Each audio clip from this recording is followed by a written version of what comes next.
E aí pessoal, tudo bem com vocês? Espero que estejam bem, se cuidando. Bom dia, né? Boa tarde ou boa noite. Espero que estejam bem, né? Vamos continuar nossas videoaulas. Então, nas aulas passadas, entramos no sistema digestório, né? Então, estamos estudando o corpo humano. Então, começamos pelo sistema reprodutor, né? Falando um pouco de reprodução, falamos dos aspectos reprodutivos dos seres humanos, e agora estamos adentrando na segunda parte do sistema do corpo humano, dos sistemas do corpo humano, e vamos discutir o sistema digestório, certo? Então estamos dentro do sistema digestório. Então falamos sobre o que é digestão, né? Então na videoaula passada eu discuti com vocês o que era a digestão, como é que acontece os processos de digestão, né? Então falei na aula passada que a digestão é o processo de quebra dos alimentos e da quebra dos nutrientes em partes cada vez menores, para que nosso corpo consiga absorver esses nutrientes eles possam entrar nas células do nosso corpo, né? E elas consigam aproveitar esses nutrientes. Discutimos também que existem dois mecanismos de digestão, né? A digestão mecânica, que é o processo de digestão a partir de um esforço físico, a partir do movimento, em que o alimento e os nutrientes eles podem ser diminuídos de tamanho, né? Processados, digeridos, né? Parte desse esforço mecânico, que está muito relacionado a parte de movimentos que o sistema digestório faz. E falamos também sobre a digestão química, que é a parte que ela é a quebra dos alimentos, né, dos nutrientes em partes menores, por ação das enzimas digestivas, né? Então, falei lá que as enzimas são proteínas especiais, né? São proteínas específicas que têm como função o processo de acelerar reações químicas, né? Então, ela acelera a quebra dos nutrientes em partes menores e no nosso corpo, né, as enzimas digestórias, mas não existem apenas enzimas digestórias no nosso corpo. Existem outras enzimas que atuam em outros processos, em outras reações químicas, em outros processos metabólicos no nosso corpo. Essas enzimas elas têm alguns fatores que influenciam em sua ação, né, como a temperatura, como o pH, por exemplo. Né? Eu mostrei lá que as enzimas elas têm uma atuação que a gente chama do mecanismo de chave e fechadura, né? Em que um tipo de enzima ela metaboliza um substrato específico, ou seja, ela catalisa um substrato específico, ela atua sobre um único tipo de reação química, né? Então não existem enzimas generalistas, ou seja, uma enzima que digere diferentes tipos de nutrientes, não. Cada enzima vai digerir um tipo de nutriente específico. E aí eu mostrei um pouco dessas enzimas, uma tabelinha, né, no final da aula passada, mostrando a série de enzimas digestoras que atuam no nosso corpo, né? Hoje eu vou falar de algumas dessas enzimas também. E na aula de hoje a gente vai começar a falar sobre a anatomia, né, do sistema digestório, ou seja, as partes que compõem o sistema digestório, aquilo que a gente chama do tubo digestório, né? Essa série de órgãos e estruturas que estão conectados, que vão funcionar para a gente compreender a digestão no corpo humano. Ou seja, vamos ver que partes, onde ocorre a digestão, onde ocorrem os processos digestivos, né? O que é digerido em cada uma das estruturas, onde acontecem os processos de absorção de nutrientes, como se formam as fezes, que aí é na próxima aula. Então vou separar essa parte da anatomia do sistema digestório em duas aulas. Hoje a gente vai falar da aula, nessa aula vai falar do sistema digestório a parte 1, né? Que vai ser o início do tubo digestório, o início do processo de digestão. E na parte 2, que é a próxima aula, será o final da digestão, né, o processo de absorção de nutrientes e o processo de eliminação daquelas substâncias que não, dos restos, aquilo que não foi utilizado pelo nosso corpo, certo? O processo de formação de fezes e o processo de eliminação das fezes do aparelho digestório, certo? Então, vale lembrar lá que a gente vai falar bastante dos nutrientes, né? Porque carboidratos são digeridos em uma parte do corpo, proteína outros. Então é bom você sempre lá, se vocês não estão lembrando dos nutrientes que são digeridos, né? Principalmente carboidratos, proteínas e lipídios, voltem aí e assistam as aulas sobre os tipos de nutrientes, porque eu não vou aqui detalhar quem são os carboidratos, para que eles servem, nada disso. Né? Vou falar só dos mecanismos de digestão, da anatomia, do funcionamento dos órgãos, das estruturas, como funcionam. Né? Então, se vocês ainda estão com dúvidas sobre carboidratos, proteínas, lipídios, né?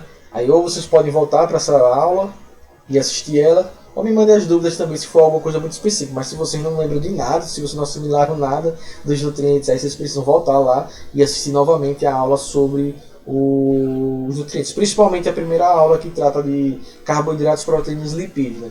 Como vitaminas e sais minerais e fibras. Não as fibras, as fibras elas atuam na formação das fezes. Mas os sais minerais e as vitaminas eles são basicamente absorvidos pelo nosso corpo.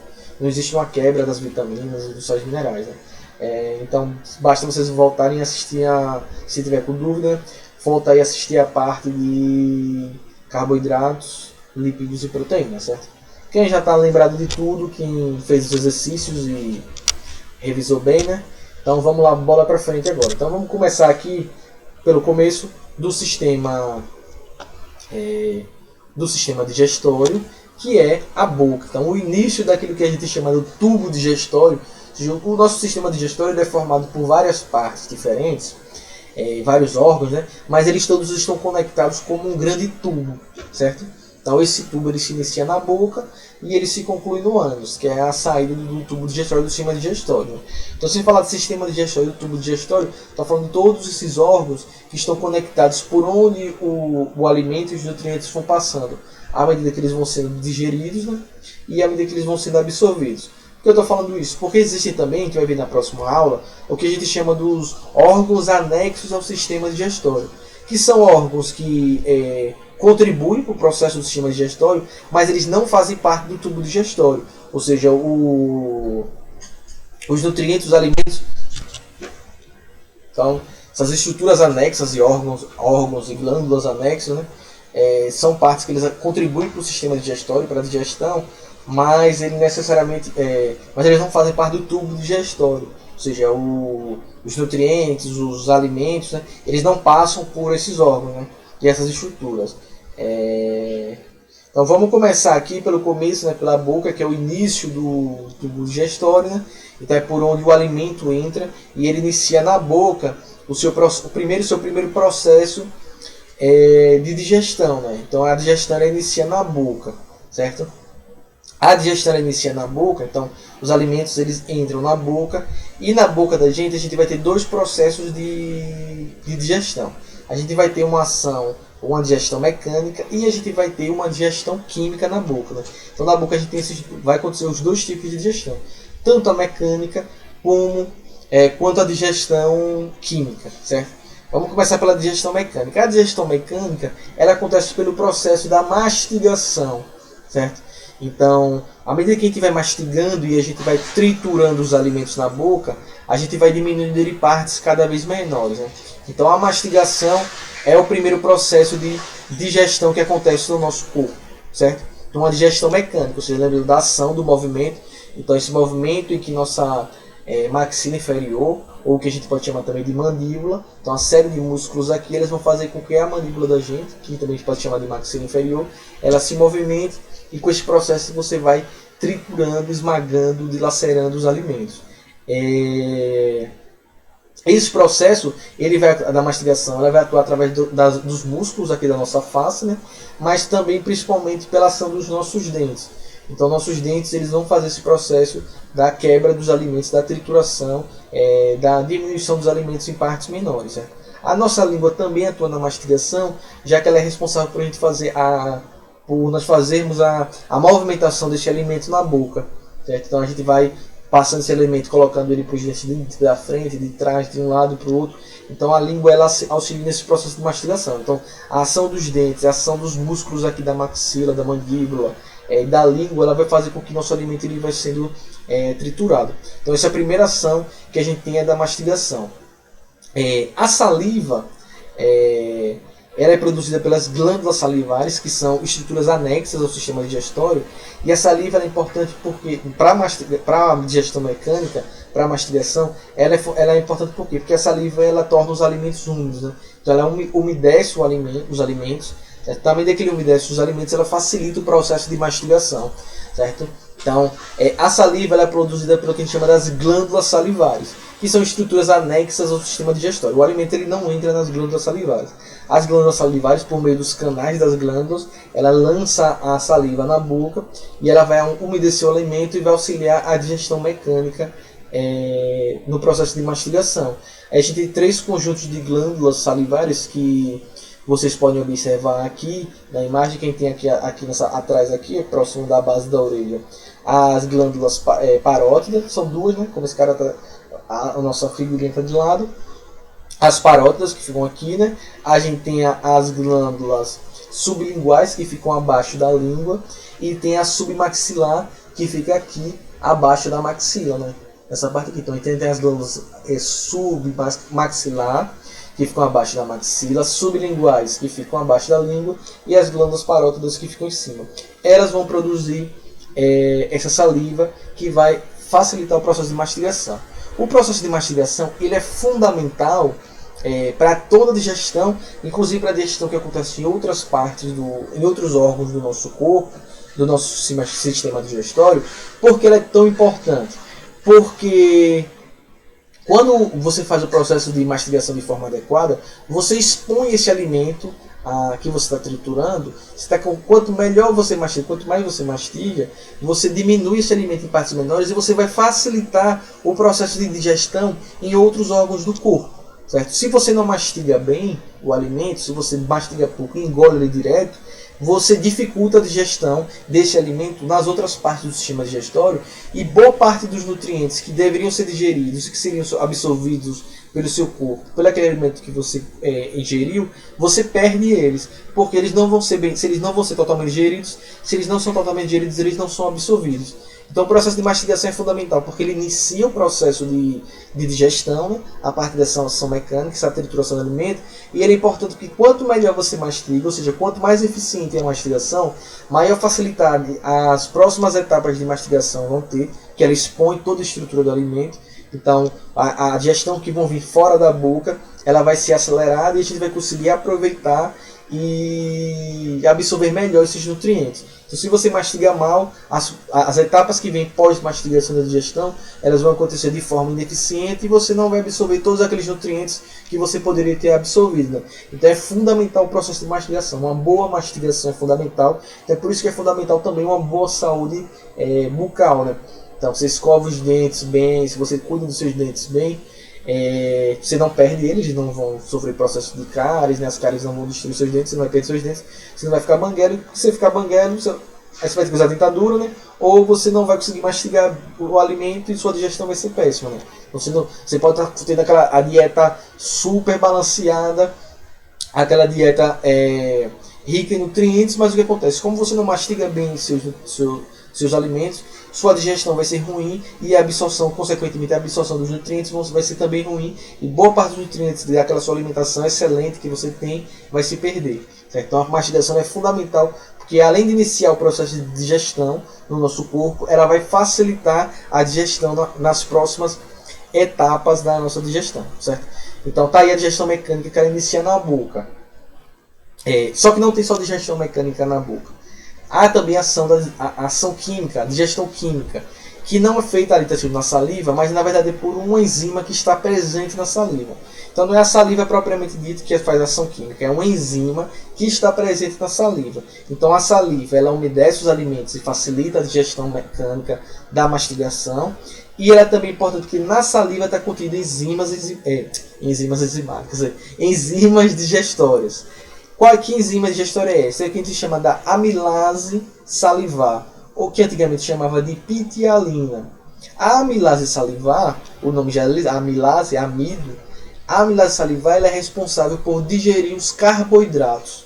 Então o início da digestão de carboidratos era começar onde? Na boca. Então na boca a gente tem a mastigação, digestão mecânica, e a gente vai ter o início da digestão dos carboidratos na boca, a partir de uma enzima que ele chama de amilase salivar, ou pitialina, que está presente na saliva, certo? Então todos os carboidratos, apenas os carboidratos, vão iniciar a sua digestão na boca. Então a amilase salivar vai lá digerindo esses carboidratos, certo? Então na boca a gente tem digestão mecânica por mastigação e digestão química dos carboidratos pela ação da amilase salivar presente na saliva. É por isso que quando a gente chupar uma pirulita ou bala, ou coloca um chocolate na boca, ou um pedaço de pão, ele começa, se você já parar na sua boca, ele começa a virar uma pasta, ele começa a derreter, né? Esse derretimento é por ação da amilase salivar. Né? Então, é por isso que quando vocês compram uma bala, vocês estão chupando a bala vai diminuindo de tamanho até desaparecer. Por que isso acontece? Porque a amilase salivar, essa enzima que está presente na saliva, ela digere carboidratos. Como a bala é basicamente uma grande aglomeração de carboidratos, né, com outras substâncias, essa enzima ela vai digerindo esse pirulito, essa bala ela vai se dissolvendo. A mesma coisa que você coloca o chocolate na boca, um pedacinho de chocolate ele começa a derreter na sua boca, ele está derretendo pela ação da amilase salivar, digerindo os carboidratos presentes naquele chocolate, né, naquele sorvete, açaí, por aí vai. Certo? Após o processo de digestão na boca, a gente não chama mais o alimento de alimento. A gente passa a chamar ele de bolo alimentar. Então, quando você coloca na boca, é o alimento. Quando ele passa pela digestão mecânica da mastigação e pela digestão dos carboidratos, pela ação da saliva, pela ação da amilase salivar, aquele alimento a gente passa a chamar ele de bolo alimentar. Certo? Então, após esses processos terem acontecido, a gente vai fazer o processo que a gente chama de deglutição, que é o processo em que a gente engole o alimento. Quando a gente engole o alimento, ou seja, quando esse bolo alimentar ele sai da boca e ele desce pelo tubo digestório, ele vai também sofrer um processo de digestão mecânica, né? Porque o bolo alimentar, quando ele vai passando pelo tubo digestório, ele vai sendo amassado pelos movimentos peristálticos, como eu falei na aula passada, que é aquele movimento que ele empurra o alimento no sentido para ele seguir o seu caminho no tubo digestório, né? Então, por mais que você pode estar deitado, se engolir o alimento, ele vai seguir seu caminho, porque tem uma série de musculaturas no tubo digestório que eles vão como se fossem apertando o tubo de ketchup, né? Você aperta o ketchup e espirra na frente. Então, o tubo digestório ele vai fazendo esse movimento, ele amassa o alimento e vai empurrando o alimento sempre num sentido único, que vai ser da boca para o faringe, esôfago, estômago, intestino e para a saída lá pelo ânus. Então é o movimento peristáltico que direciona esse caminho do bolo alimentar. Então quando você engole ele, ele vai continuar seu caminho. Só se você tiver um problema, uma doença, em que você vai ter uma reversão do movimento peristáltico, que é quando você vomita, né? Então, se tem algum problema, inflamação ou alguma coisa que você comeu e fez mal, então o movimento peristáltico ele faz o processo de reversão para você expulsar aquele alimento que pode estar lhe fazendo mal, certo? Então passou pela digestão na boca, a gente não chama mais de alimento, a gente começa a chamar de bolo alimentar. Antes de a gente passar para as próximas etapas, é fundamental falar aqui que a gente tem os dentes que estão fundamentalmente ligados na digestão e a gente tem alguns tipos de dentes. A gente tem esses dentes da frente aqui, esses quatro aqui, que são em cima, o superior e o inferior, certo? Os incisivos. Os dentes incisivos, eles são responsáveis por cortar o alimento, certo? Ao lado dos dentes incisivos, a gente tem os dois dentes caninos, que são responsáveis por rasgar o alimento, certo? A gente tem os dentes pré-molares, que são dois, né? Que vêm dois de cada lado, quatro em cima, quatro embaixo, dois de um lado, dois do outro, que são os pré-molares, que têm a função de amassar o alimento, e os dentes molares, que são esses seis, né? Três de um lado, três do outro, três embaixo, três em cima, que eles têm a responsabilidade de triturar os alimentos. Então os incisivos cortam, os caninos rasgam, os pré-molares amassam e os molares trituram esse alimento. Tem aqueles dentes às vezes que vêm depois, os sisos, né? Que algumas pessoas nascem, não sabem, não nascem, às vezes precisa arrancar para não tortar a gente. Você acredita que esses dentes eles existiam quando a gente tinha alimentações lá no pré-histórico, né? O almoçado pré-histórico, quando se alimentava de outros alimentos como casca de árvore, essas coisas mais duras que a gente não se alimenta mais hoje em dia. Eles são estruturas vestigiais do nosso corpo, né? Que não tem mais uma função necessária, por isso que muitas vezes a gente arranca esses dentes, né? Os dentes eles têm umas partes, se a gente fizer um corte transversal no dente, a gente vai ter algumas partes. A gente tem a coroa, que é essa parte externa que a gente está vendo visível aqui, né? A coroa é formada por essa partezinha branca aí, que é o esmalte, que é essa parte aí cristalizada, mineralizada, né, mais dura do esmalte, que é aí que às vezes a ação das cáries, nessas bactérias, elas vão jogando ácido no esmalte e vão deteriorando esse esmalte, né? Logo abaixo do esmalte a gente tem a dentina, que é essa parte, a estrutura calcificada dos dentes, né? Temos a polpa, que é essa região onde a gente vai ter as terminações nervosas, vasos sanguíneos, né? E temos essa base da raiz aí que fica por dentro da gengiva, que é a raiz do dente, certo? E ali tem um canal radicular, né? Que seria quando a pessoa faz tratamento de canal, ela tira esses nervos, essas estruturas. Certo? Então aí a gente tem a anatomia do dente. Logo após o processo de deglutição, ou seja, daí quando você engole o alimento, né? Então tá aí esse mesmo corte, os lábios, a mandíbula, né, os dentes, a língua, tem a cavidade oral, né? A úvula, que é aquela bolinha que foi pendurada lá na nossa garganta. Então, quando a gente engole o alimento, ele passa para uma próxima estrutura, que é que vocês estão vendo aqui em cima, que é a faringe, né? Que é essa porçãozinha aqui, bem desse início aqui do nosso pescoço, certo? Então, quando você engole esse alimento, ele desce pela faringe e ele vai sendo transportado a partir dos movimentos peristálticos. Então, da faringe, ele passa para um outro órgão, que é esse que está aqui embaixo, outro tubozinho, que a gente chama do esôfago, certo? Então, você engole o alimento, ele sai da boca, passa pela faringe e aí ele vai acessar o esôfago. Durante os movimentos peristálticos, esse bolo alimentar vai sendo amassado e empurrado do esôfago até o próximo órgão, que é o estômago. Antes de chegar lá no estômago, é importante aqui a gente saber aqui na anatomia da faringe, é que na faringe, que a faringe, vocês estão vendo aqui que tem a faringe, mas logo aqui em frente à faringe, que é essa parte aqui que topa aqui na frente, a gente não topa aqui, não é a faringe. Essa partezinha aqui na frente que a gente topa é a laringe. Vocês podem observar ali, olha, a laringe. A laringe, ela faz parte do sistema respiratório, certo? Ela vai conduzir o ar até os pulmões. Então a gente tem aqui na frente a laringe e atrás da laringe a gente tem a faringe. A faringe faz parte do tubo digestório que vai conduzir o bolo alimentar da boca para o esôfago. E a laringe ela vai ser responsável por levar o ar para os pulmões e para a saída do ar dos pulmões. Só que vocês podem observar aqui que entre a laringe e a faringe a gente tem uma abertura. Certo? Por que tem essa abertura?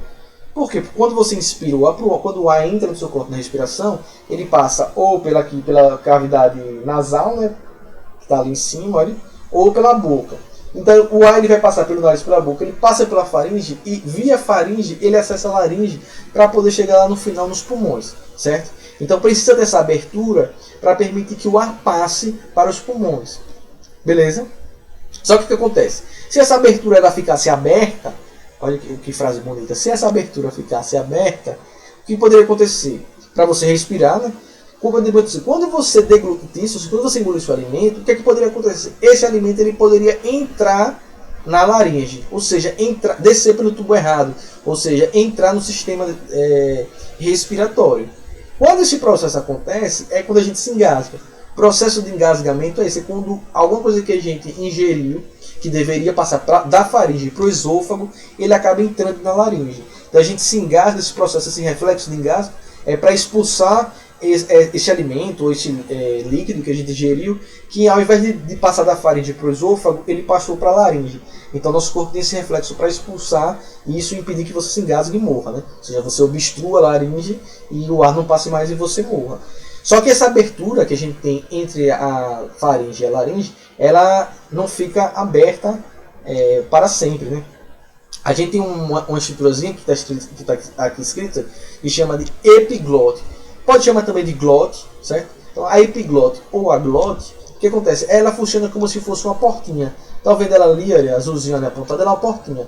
Então acontece, ela fecha o acesso à laringe e ela pode abrir o acesso à laringe. Então quando você engole o alimento, o que é que esse epiglote faz? Ela fecha o acesso à laringe para que o alimento passe da faringe para o esôfago.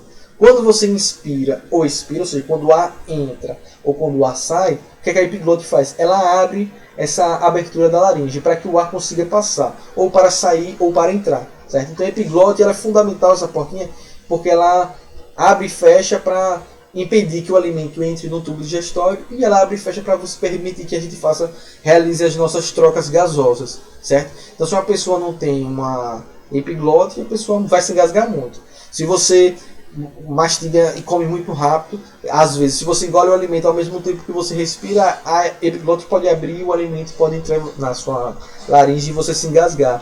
Então tem que tomar esse cuidado na hora de engolir o alimento, comer no ritmo adequado, saboreando o alimento, certo? Então a epiglote ela é fundamental aí, porque ela abre e fecha a abertura da laringe para que a gente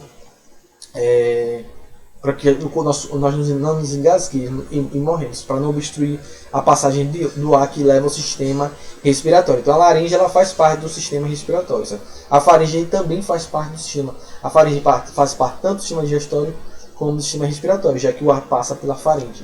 Beleza? Então tá aí a epiglote, a estruturazinha, aí essa portinha aí que vai fechar e abrir o acesso à laringe de acordo com a nossa respiração e impedindo também que o alimento ele desça pelo tubo errado. Passando pela faringe, o alimento, seguindo o caminho certinho, ele desce para o esôfago. O esôfago vai estar aqui, começa aqui no nosso pescoço e vai até o nosso estômago, certo? Então, pelos movimentos peristálticos, ele vai empurrando o bolo alimentar. Então, esses movimentos peristálticos ele também vão esmagando, amassando esse bolo alimentar. Então, também vai sendo digestão mecânica. Ele contribui para a digestão mecânica, certo? Então, depois do esôfago, o alimento ele chega até o nosso estômago. Então veja lá em cima tem o esôfago, o finalzinho do esôfago, e toda essa estrutura aí, parecendo um feijão, é o estômago, certo? Então do esôfago para o estômago a gente tem uma estrutura que a gente chama de esfíncter cardíaco, que é uma portinha que abre e fecha, certo? Então o que acontece? Quando o bolo alimentar ele chega até o estômago, o esfíncter cardíaco ele abre, o bolo alimentar ele entra no estômago e quando ele passa para o estômago, esse esfíncter cardíaco fecha, certo? Então, esse esfíncter cardíaco fica nessa parte de cima do estômago, que a gente chama de fundo, certo? Então, o fundo, que é essa parte superior do estômago, a gente tem o corpo do estômago, e aqui na parte final do estômago, a gente também tem um esfíncter, que vai fazer, depois que o alimento for digerido no estômago, ele passe para o duodeno ali, que é o que a gente chama do intestino delgado.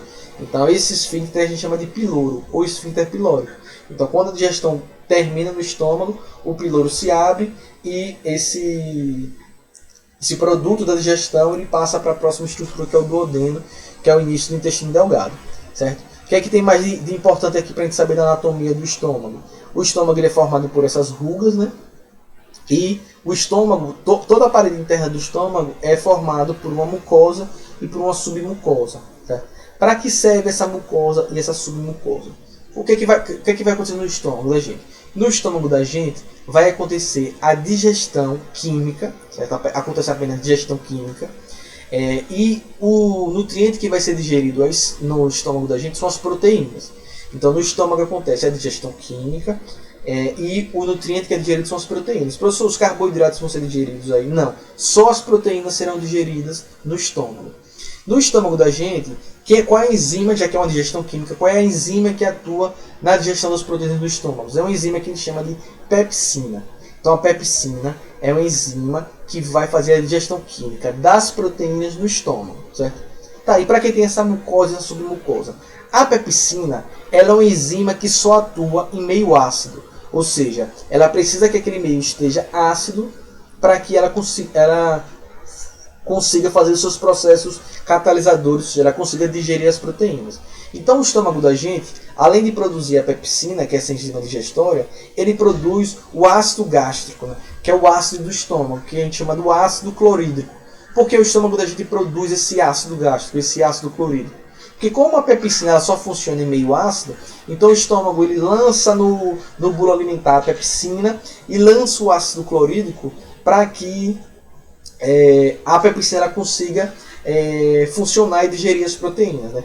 Então o estômago da gente produz o ácido clorídrico, que nele vai ter a pepsina, que vai fazer a digestão das proteínas do nosso estômago. Então essa estrutura de mucosa e submucosa serve para quê? Para proteger as paredes do estômago contra a ação do ácido, certo? Para que o ácido clorídrico ele não cause ferimentos no estômago. Então nosso estômago é revestido por uma mucosa e por uma submucosa para impedir que a ação do ácido clorídrico ele cause lesões do estômago, certo? Quando você tem em partes do seu estômago a perda da mucosa e da submucosa, o que acontece? O ácido clorídrico ele começa a queimar a parede do estômago, que é o que a gente conhece como gastrite, né? Essas feridas, quando se agravam, formam as úlceras gástricas. Ou seja, você tem pontos no seu estômago em que você perde esse revestimento da mucosa e da submucosa, e a ação do ácido clorídrico ela vai acabar lesionando as paredes do seu estômago, certo? Então, no seu estômago aqui a gente vai ter a ação da pepsina e a digestão das proteínas. Quando termina esse processo de digestão das proteínas, aí o piloro vai se abrir e esse que a gente chamava de bolo alimentar, mas após acontecer a digestão do estômago a gente vai chamar de quimo. Então o quimo ele passa do estômago para o intestino delgado, que é esse inicia essa porção que a gente chama de duodeno, a partir da abertura do piloro. Certo? Então no estômago a gente tem a digestão das proteínas, a digestão química, a partir da pepsina, que é uma enzima que é produzida no estômago. Quando é que o ácido clorídrico e a pepsina é produzida? Quando o nosso corpo ele é estimulado pela ação da mastigação. Então o estômago começa o início do preparo do ácido e da liberação das enzimas. Quando o bolo alimentar atinge o estômago, nosso corpo começa a liberar o suco gástrico, né, que é o ácido clorídrico, mais as pepsinas que vão digerir as proteínas, certo? Pode acontecer às vezes que nosso corpo pode produzir muito suco gástrico, ou você ingerir muita água ou alguma coisa, seu estômago fica muito cheio, e acontecer o quê? Que esse excesso de ácido do suco gástrico, ele pode escapar do estômago e subir pelo esfíncter cardíaco, chegando até o esôfago. Como o esôfago da gente não tem essas mucosas, quando esse ácido ele sai do estômago e sobe pelo esôfago, o ácido ele começa a queimar o esôfago e a gente sente aquela sensação que a gente chama de azia, a sensação de queimação. Né? O que acontece com isso? O ácido está escapando do estômago e está queimando o esôfago. Então você fica aquela sensação de queimação, que é azia. Né? Aí para combater a azia, ou você toma aqueles medicamentozinhos que são básicos, né, que neutralizam o acidez do estômago, ou você pode ingerir suco, por exemplo, suco de laranja, de limão, que são ácidos, e aí você força, quando você ingere eles, seu estômago percebe que tem excesso de acidez, e aí ele diminui a produção do suco gástrico, do ácido gástrico, certo? Então tá aí essa primeira parte do sistema digestório. Na próxima aula a gente vai falar do fim da digestão, que acontece no intestino delgado, da absorção dos nutrientes e da formação das fezes, certo? Fiquem bem, se cuidem, qualquer dúvida me envie e até a próxima aula. Tchau!